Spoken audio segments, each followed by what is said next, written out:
வெற்றி கழகத்துடைய தலைவர் திரு விஜய் அவர்கள் 3வது வாரமா நேத்து சனிக்கிழமை நாமக்கல், கரூர் இந்த 2 மாவட்டங்கள்ல அவருடைய பிரச்சார பயணத்தை நடத்தியிருக்காரு. இதுல துயரமான சம்பவம் என்ன அப்படின்னா, கரூர்ல 39க்கும் மேற்பட்டோர் உயிரிழந்திருக்காங்க அப்படின்னு சொல்றாங்க. இந்த பலியானோரோட எண்ணிக்கை அப்படின்றது உயரக்கூடும். இன்னும் 11 பேருக்கு மேல ஐசியூ வார்டுல தான் சிகிச்சை பெற்றுட்டு இருக்காங்க.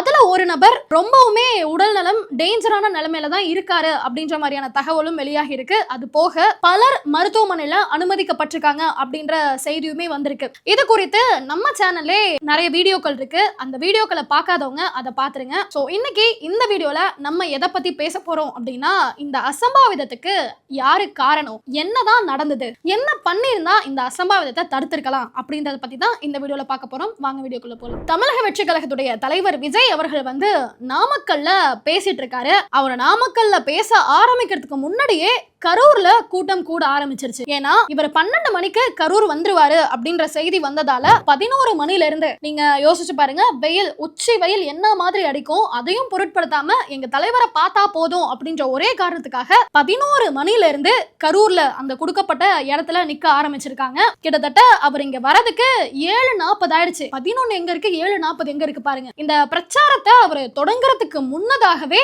அங்க இருக்கக்கூடிய கூட்ட நெரிசல்ல அடிபட்டு நெறிப்பட்டு பலர் மயக்கம் அடைஞ்சிட்டாங்க. பலருக்கு படுகாயம் ஏற்பட்டிருக்கு அப்படின்ற தகவல் கிடைச்சிருக்கு. இவங்க எல்லாம் மயக்கமானதுக்கு அப்புறமா தான் தாவேகா தலைவர் பேசவே ஆரம்பிச்சிருக்காரு அப்படின்னு நான் சொல்லல. அந்த மருத்துவமனையில சிகிச்சை பெற்றுட்டு இருக்க சிலர் அவங்களாவே சொல்லியிருக்காங்க, நாங்க மயக்கம் போட்டு விழுந்துட்டோம், இந்த மாதிரியான அசம்பாவிதம்லாம் நடந்ததுக்கு அப்புறமா தான் தலைவர் பேசவே ஆரம்பிச்சாரு அப்படின்ற ஒரு செய்தியுமே சொல்லியிருக்காங்க. இதுல மொத்தமா 39 பேர் இறந்திருக்காங்க. இதுல 12 ஆண்கள், 17 பெண்கள், 5 ஆண் குழந்தைகள், 5 பெண் குழந்தைகள், மொத்தமா 39 பேர் இறந்திருக்காங்க. இதுவரைக்கும் இதுக்கப்புறமா தீவிர சிகிச்சை பிரிவில் இருக்கக்கூடிய யாருக்கும் எந்த ஒரு ஆபத்தும் வந்துடக்கூடாது அப்படின்றத நம்ம இறைவன் கிட்ட தான் வேண்டிக்கணும். அடுத்தது இதுல துயரமான சம்பவம் என்ன தெரியுமா, ஒரு பெண்மணி அவங்க தம்பியுடைய மகள் 2 வயசு கை குழந்தைய தூக்கிட்டு அந்த நிகழ்ச்சிக்கு வந்திருக்காங்க. அவங்க பேசுறாங்க, ஐயோ கூட்டம் தாங்க முடியல, நான் வெளியே விடுங்க, நான் வெளியவாவது போயிடுறேன் அப்படின்னு சொன்னேன். ஆனாலுமே கொஞ்ச நேரம் நில்லுங்க, தலைவர் வந்துட்டாரு, தலைவர் பேசிடுவாரு, அதுக்கப்புறம் போலான்னு என்ன அந்த கூட்டத்துல இருந்து வெளியவே விடலைங்க. கொஞ்சம் யோசிச்சு பாருங்க, 1.5 வயசு 2 வயசு தான் இருக்கும் அந்த குழந்தைக்கு. அந்த குழந்தைக்கு தான் எதுக்காக சாகுறோன்ற காரணம் கூட தெரியாம இறந்து போகுது. இது என்ன மாதிரியான நெஞ்ச உழுக்கிற ஒரு சம்பவம்னு பாருங்க. இந்த மாதிரி பலர் உயிரிழந்திருக்காங்க.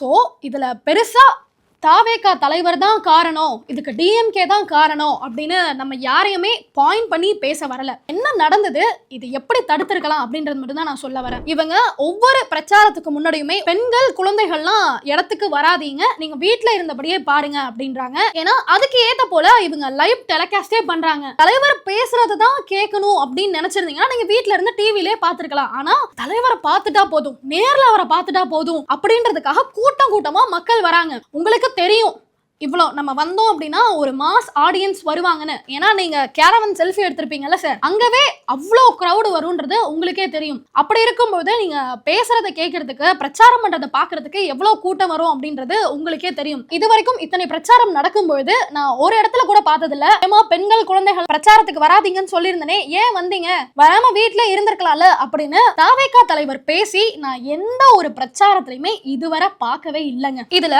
இந்த டிவிகே ஐடிவிங்க சார்ந்த இல்ல டிவிகேவோட அபிமான தொண்டர்கள் எதை ஷேர் பண்றாங்கன்னா, போன தடவை அவரு பேசும்போது சொல்லியிருந்தாராம், நாங்க உங்ககிட்ட என்னங்க கேட்டோம், எங்களை பாக்குறதுக்கு கூட்டம் வருது, அதுக்கு கொஞ்சம் இடம் பெருசா கொடுங்க அப்படின்றது தானே கேட்டோம், எதுக்கு இடமே கொடுக்க மாட்டேன்றீங்க அப்படின்னு போன வாரம் அவர் பிரச்சாரத்தின் போது பேசின வீடியோவை எடுத்து ஐ ஸ்டாண்ட் வித் யூ அண்ணா அப்படின்ற மாதிரி ஷேர் பண்ணிட்டு இருக்காங்க. அந்த இடமா பார்த்து செலக்ட் பண்ணி தெரியுங்க. ஏங்க உங்களுக்காக ஒரு சின்ன திருத்தம் என்னன்னா, இதுக்கு முன்னாடி நீங்க அங்க கரூர்ல இருக்கக்கூடிய லைட் ஹவுஸ் ரவுண்டானா கிட்ட பேசுறதுக்கு இடம் கேட்டிருக்கீங்க, அது இல்லனா உழவர் சந்தை கிட்ட பேசுறதுக்கு இடம் கேட்டிருக்கீங்க. இது ரெண்டுமே இப்ப நடந்துச்சு பாத்தீங்களா பிரச்சாரம், அதை விட குறுகிய இடங்க. அந்த ஒரு காரணத்துக்காக தான் காவல்துறையினர் அங்க இடம் கொடுக்காம இங்க இடம் கொடுத்திருக்காங்க. ஏன்னா இதே இடத்துலயே கடந்த சில தினங்களுக்கு முன்னாடி அதிமுகவுடைய பொதுச் செயலாளர் இபிஎஸ் அவர்கள் அவருடைய பிரச்சாரத்தை நடத்தியிருக்காரு. அது மட்டும் இல்ல, எந்த கட்சி பிரச்சாரம் நடத்தினாலும் இந்த இடம் தான் ஒதுக்கப்படணும் அப்படின்ட்டு மாவட்ட ஆட்சியர் முன்னாடி பேசி ஒத்துழைப்பு வாங்கினதுக்கு அப்புறமா தான் இந்த இடத்தை தான் எல்லா கட்சிகளுக்கும் கொடுக்குறாங்க. தாவேகா தலைவர் போனா மட்டும் இந்த இடம் அப்படின்னு பிளான் பண்ணி எதையுமே செய்யல. இதுக்கு அடுத்த சம்பவம் என்னன்னா, இதே டிவிகே ஐடிவிங்க டிவிகேக்கு சப்போர்ட் பண்ற பேஜஸ் எல்லாம் எதை ஷேர் பண்றாங்கன்னா, ஒரு மகனை பறி கொடுத்த தாய் வந்து இதுக்கு போலீஸ் தான் காரணம், ஏன்னா பாதுகாப்பே இல்லைங்க, அதனாலதான் இந்த மாதிரி நடந்துருச்சு அப்படின்னு காவல்துறையினர் மேல ஒரு குற்றச்சாட்டை முன்வைக்கிறாங்க. ஏன்னா தன் மகனை இழந்த தாய் தன்னோட ஆதங்கத்தை தன்னோட கோவத்தை எப்படி வெளிப்படுத்தணும் தெரியாம இந்த மாதிரி எல்லாம் வெளிப்படுத்திட்டு இருக்காங்க. அந்த போர்ஷனை மட்டும் கரெக்டா கட் பண்ணி எல்லா ஐடிவிங்களையும் தாவேகா தலைவர் விஜய் மேல எந்த தப்புமே இல்லைங்க, டிஎம்கே திட்டமிட்டு செஞ்ச சதிங்க இது அப்படின்ற மாதிரி ஷேர் பண்ணிட்டு இருக்கீங்க. ஏங்க அந்த அத்தனை உயிர் போயிருக்குங்க, அந்த உயிருக்கு இரங்கலோ இல்ல உங்களுடைய வேதனையவோ எதையுமே தெரிவிக்காம தலைவர் மேல தப்பு இல்ல, தலைவரை எப்படியாவது சேஃப்கார்ட் பண்ணிடணும் அப்படின்ற யோசனை மட்டும்தான் இங்க இருக்கக்கூடிய பெரும்பாலுமான தாவேகா தொண்டர்களுடைய ஒரு ஸ்டாண்டாவே இருக்கு. இப்படிப்பட்டவங்க தான் இந்த கட்சியில இருக்காங்க. இவங்கெல்லாம் தொண்டர்களா வச்சுக்கிட்டு அவர் 2026 ஆட்சியை பிடிச்சாரு அப்படின்னா அந்த ஆட்சி எப்படி இருக்கும் அப்படின்றத நீங்களே கொஞ்சம் யோசிச்சு பாருங்க. இப்போ இதுக்கு அடுத்தது என்னன்னா, நானே தாவேகா பத்தியும் தாவேகா தொண்டர்களை பத்தியும் அச்சூஸ் ரியாக்ஷன்ல சில வீடியோஸ் பண்ணிருக்கேன். ஏன்னா அந்த தொண்டர்கள் என்ன மாதிரியான செயல் எல்லாம் ஈடுபடுறாங்கன்னு சொல்லிட்டு மரத்து மேல ஏறி நிக்கிறது, பேனர் கட்டியிருப்பாங்க, அந்த பேனர் மேல ஏறி உட்காந்து அட்டகாசம் பண்றது, கோவில் மேல ஏறுறது, டேங்க் மேல ஏறுறது, இந்த மாதிரி பல வேலைகளை பண்ணிருக்காங்க அப்படின்ட்டு நானே பேசியிருக்கேன். அப்பெல்லாம் அந்த வீடியோக்கு கீழே எதுக்குங்க குறிப்பா தாவேகாவை மட்டும் டார்கெட் பண்றீங்க, மத்த கட்சி எல்லாம் இந்த மாதிரி எல்லாம் பண்ணலையா அப்படின்ற மாதிரி எனக்கே விமர்சனங்கள் பல கமெண்ட்ஸ் எல்லாம் வந்திருக்கு. நீங்க கொஞ்சம் யோசிச்சு பாருங்க.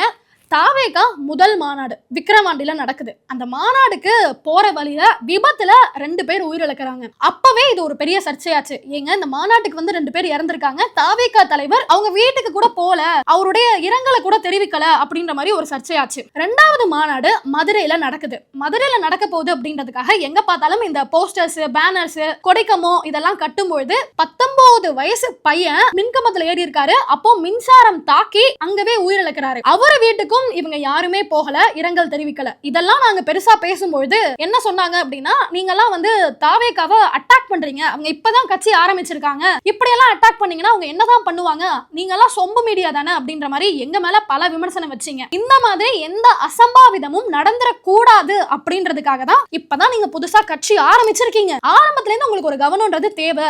இந்த சின்ன சின்ன இன்சிடென்ட்ஸ்லாம் நடக்கும்போது கேர்ஃபுல்லா இருங்கன்னு பல விமர்சனங்களை வச்சோம். இப்பெல்லாம் கண்டுக்காம இன்னைக்கு அந்த பலியான ஒரு எண்ணிக்கை எங்க வந்து நிக்குது பாருங்க, எத்தனை உயிர் போயிருக்கு பாருங்க. எந்த மாநிலத்திலயாவது இந்த மாதிரி ஒரு சம்பவம் நடக்குமா? தமிழ்நாட்டுல நடந்திருக்கு. இது தாவேகா தலைவருக்கு மட்டும் இல்ல, ஒட்டுமொத்த தமிழ்நாடுக்குமே ஒரு பேரிழப்புங்க. அடுத்தது என்னன்னு பார்த்தோம்னா, இந்த கூட்டத்துல இந்த மாதிரி ஒரு அசம்பாவிதம் ஏற்பட்டிருக்கு. கரூர் செந்தில் பாலாஜி அவர்களுடைய கோட்டை தான் கரூர் அப்படின்லாம் சொல்றாங்க. இந்த சம்பவம் நடந்த கொஞ்ச நேரத்திலேயே ஆம்புலன்ஸ் எல்லாம் வருது. ஆம்புலன்ஸ்ல பாத்தீங்கன்னா திமுகவோட போஸ்டர். ஏங்க மக்களை காப்பாத்துறதுக்காக வரீங்க, நீங்க அந்த பேனர் அடிச்சு ஓட்டுறதுக்குலாம் எங்க இருந்து நேரம் இருக்கு? அதுவும் இல்லாம அங்க குடிக்கிறதுக்கு தண்ணி பாட்டில் கொடுக்குறாங்க, விநியோகம் பண்றாங்க. தண்ணி பாட்டில்ல செந்தில் பாலாஜி அறக்கட்டளை அந்த ஸ்டிக்கர் ஒன்னு ஒட்டி வச்சிருக்காங்க. இதுலலாம் அரசியல் பண்ணணும்னு ஒரு அளவே இல்லாம போயிட்டு இருக்கு. மக்களுடைய உயிரை வச்சும் இங்க அரசியல் பண்றாங்க. இப்போ நம்ம தமிழக முதல்வர் இந்த சம்பவம் நடந்த உடனே அவசரமா சென்னையில இருந்து கிளம்பி கரூர் போறாரு.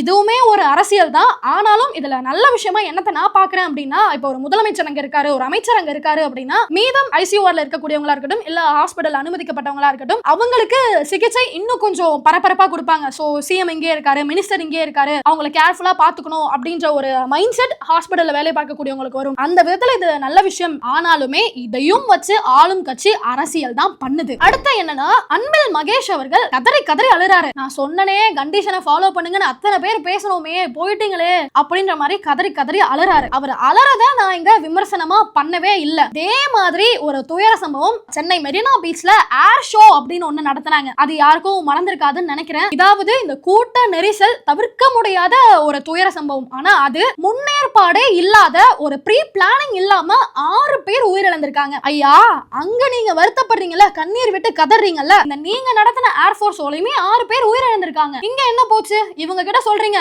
கண்டிஷன்ஸ்லாம் போட்டோம், ப்ரீ பிளானிங்கே இல்லாம பண்றாங்கன்னு சொல்லிட்டு, அதைத்தானே நீங்களும் பண்ணிருக்கீங்க. அடுத்தது என்ன அப்படின்னா, இப்போ தாவேகா தலைவர் வந்து பொதுவாவே பிரஸ்ஸை யாரையுமே சந்திக்க மாட்டாரு. இவரு கரூர்ல இந்த மாதிரி ஒரு அசம்பாவிதம் நடக்குது, ஐயா அவருக்கு தெரியாமலே இருக்கட்டும், ஒரு 8-9 மணிக்கெல்லாம் கூட இத்தனை பேர் உயிரிழந்திருக்காங்க, இத்தனை பேருக்கு படுகாயம் அடைஞ்சிருக்காங்க அப்படின்ற தகவல் வந்துருச்சு. ஆனா அறக்க பறக்க அங்கிருந்து கிளம்பி திருச்சி ஏர்போர்ட்டுக்கு வராரு. அங்கிருந்து சென்னைக்கும் உடனடியா கிளம்பி வராரு. நீங்க பிரஸ்ஸை சந்திக்கல, அதுக்கு என்ன காரணம் சொல்றாங்கன்னா, அங்க அவர் ஏதாவது பேசினாருன்னா அது கொஞ்சம் சர்ச்சை ஆயிடும், ஏதாவது பேசி சர்ச்சை ஆச்சு அப்படின்னா அது ஒரு மாதிரி பேக் ஃபயர் ஆயிடுங்க, ஒரு நெகட்டிவ் ஆயிடும் அப்படின்னு சொல்றாங்க. பிரஸ்ஸை சந்திச்சா இது ஒரு பேக் ஃபயர் ஆயிடும், நெகட்டிவா போயிடும் அப்படின்னு சொல்றீங்கல்ல, எதுக்கு உங்களுக்கு கட்சி? நீங்க எல்லாம் எதுக்கு மக்களுக்கு ஒரு கட்சி தலைவரா இருக்கணும். அடுத்தது, நீங்க பிரஸ் சந்திக்கல சரிங்க, கரூர்ல இருந்தீங்க அப்படின்னா மக்கள் கூட்டம் உங்களை ஆட்பறிக்கும், உங்களால மூச்சு விட முடியாது, அந்த அளவுக்கு விபத்துகள்லாம் ஏற்படும், பிரச்சனை எல்லாம் வரும். சரி, திருச்சி வந்தீங்கல்ல, ஏர்போர்ட் போனீங்கல்ல, திருச்சியிலே ஸ்டே பண்ணிருக்கலாம்ல. உங்க கூட்டத்துக்கு வந்து இத்தனை பேர் உயிரிழந்திருக்காங்க, அத்தனை பேர் மருத்துவமனையில சிகிச்சை பெற்றுட்டு இருக்காங்க, அப்ப போய் சந்திக்க வேணாம், சூட்டோட சூடா போய் பார்க்க வேண்டாம். ஒரு நாள் திருச்சியிலே இருந்து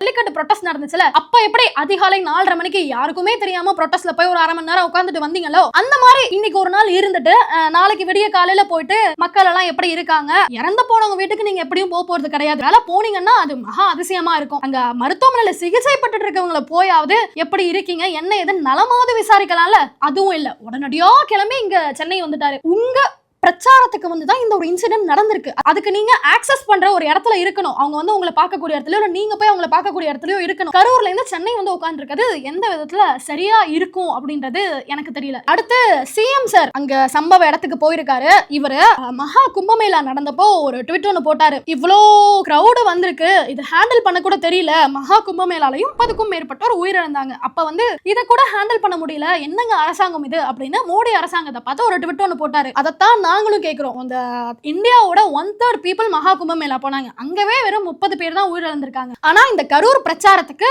10,000 பேர் தான் வரணும் அப்படின்ற அனுமதி கொடுத்திருக்காங்க. ஆனா அங்க வந்தது 25+, 25,000க்கும் மேற்பட்ட மக்கள் அங்க வந்திருக்காங்க. இந்த கிரௌட்ல 39க்கும் மேற்பட்டோர் உயிரிழந்திருக்காங்க. மோடி அரசாங்கத்தை பார்த்து கேட்டீங்கல்ல, அதே கேள்வியை உங்க அரசாங்கத்தை பார்த்து கேட்டா என்ன சார் பண்ணுவீங்க? சோ இதுக்கு டிவிகே தான் பொறுப்பு, டிஎம்கே தான் பொறுப்பு, அவங்க பொறுப்பு, இவங்க பொறுப்புன்னு சொல்லவே முடியாது. ஒரு அசம்பாவிதம் நடந்திருக்கு. இதுக்கு ஒரு கிரேசினஸ் தான் காரணம்.